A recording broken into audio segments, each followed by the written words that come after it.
now let's get into the next section of this here, which is questions from the tube. This is where we look at different questions from our YouTube subscribers, because a lot of times they have excellent questions that are really worth answering and ones that are worth spending the time on. So, this is a section we've come to enjoy.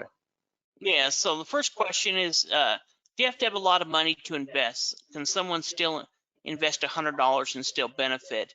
And then kind of an additional question that's along the same lines is how much startup monies one needs to have to start with both tax liens and tax deeds? Yeah, it is a good question, because one of the things I love about about tax sales is that they do give you the ability to access properties, real estate at low prices, really low prices. Now, $100 is a pretty low price. I don't know if we can do it with $100, but you don't have to have huge amounts, though. Could you start with with $1,000? Yeah, you can do it for $1,000. Less, possibly. Maybe you can get deals for properties for $500 range and a little above there. But yeah, that's a realistic range where you can get properties. $100. We used to be able to find deals like that in a few select areas, but you got to pay up a little bit in order to find the deals. But you can definitely find deals for between $500 and $1,000 though. Yeah, I agree with Shade. A few years ago, in fact, we've got dozens of success stories where people picked up properties for $100. But I think more realistic, we're going to be 500 to 1,000. Now, with tax liens, depending on the state, we can maybe be able to pick up some tax liens that are worth around $200 to $300, and it's very possible that you can find a lien that's lower than that, that's attached to a good property. But that's the most important thing. If we're investing in liens, it has to be attached to a property that has both use and value. So investing, I'm sure you can find a $30 lien, but it may be on a small strip of land between two homes that's 5 feet by 150 feet and really doesn't have any use or value. So in that kind of scenario, you'd be better saving up your money to where you have 300 or 400 or 500, where you can invest into a property where it does have use and value. Yeah, liens totally rely on the value of the property there, that's placed against. And so yeah, I think that's an important point, that you're always making sure that that initial property has enough value there that it's worth foreclosing on, because that's with most liens, that's basically what's going to happen is you're either going to get a check in the mail when it redeems, or you'll get the power to foreclose on the property after that redemption period expires. It's going to be one or the other. Yeah, so and if you're willing to do research, there's areas in the country where you can find property for under $500. There's a couple of different land banks that are available on our website through the over-the-counter areas that students can go to and find some different types of deals. But it is going to take a little bit more research, and it could be worth it to go ahead and save up a little bit, where you have a little bit more capital, because you're going to be able to get a property that even has more use and value that's going to probably be easier for you to sell.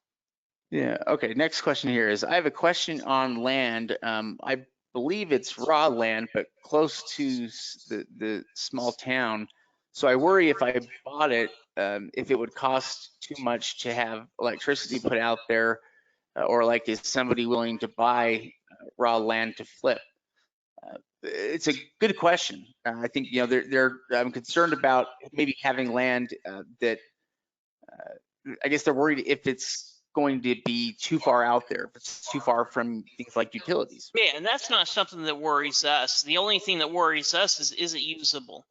And so, when it comes to land that's out in the country, out in a rural area, that's what makes tax sale investing different. Is we'll buy property anywhere. We don't even care if there's nothing but rattlesnakes and sagebrush, as long as it has a significant value and it has people that are willing to be able to buy it, which most land that has use will have some type of value. So if we're getting it cheap enough, then we're really open to anywhere. So when it comes to something like raw land, if it is something like a building lot, we're going to want to check to make sure that it can be used as a building lot. Otherwise, we're going to have to figure out some other type of value, some other type of use for it. Maybe you can do it for recreational or something like that. But if it's not buildable or not usable, then it's going to be something that we would avoid. But if it's not, if it is, then we don't really care where it's located. As long as it has use and value and we're getting it for cheap enough, then you can always turn around and sell it and make a good profit. Yeah, excellent. Now, next question here. Once these properties go up for auction, have they been seized by the county and are they vacant? This is a great question because I think it kind of speaks to trying to understand the process the properties are going through.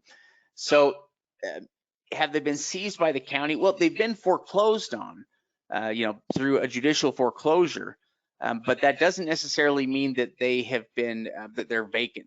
Some of them are vacant sometimes just because, maybe there's nobody there, but the county doesn't actually go through a vacating process there where they're kicking people out of the house. No. I mean, Shade's exactly right. So when the property goes through a foreclosure, it's going to go through a judicial foreclosure.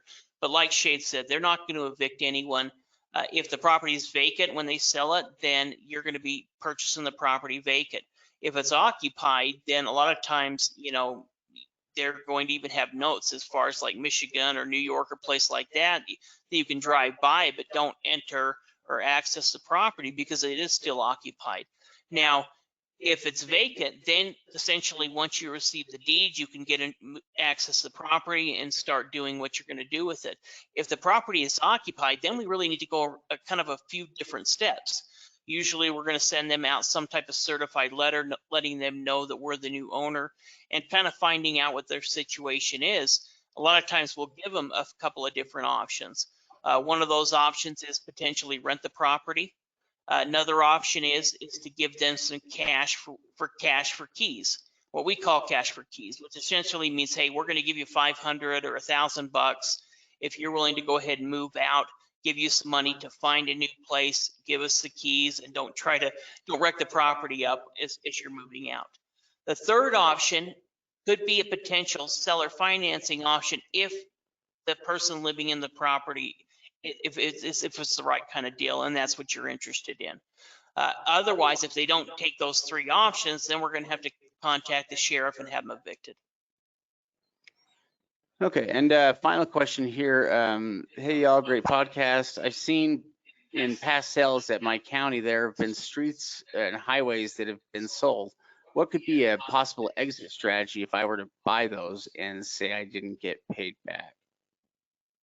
As far as that particular question, we don't buy them. We see things like roads come up, highways, kind of talking a little bit when we were talking about easements as well. That's what it is. It's an easement. When we were talking about that property in the what were they thinking section with the power lines, that was an easement property, and that kind of fits underneath that same category. When it comes to a street or a highway, it's just an easement. Yeah, basically, so we would consider it useless land. We would avoid properties like that to begin with, just because, yeah, the problem there is that they can't really be used outside of that, so they don't really have any true value. Yeah. So, go ahead and ask questions in the comment section. Maybe your questions will be featured on one of our next videos. If not, we'll try to go through and answer, or at least touch base on any one of your comments. Yeah, but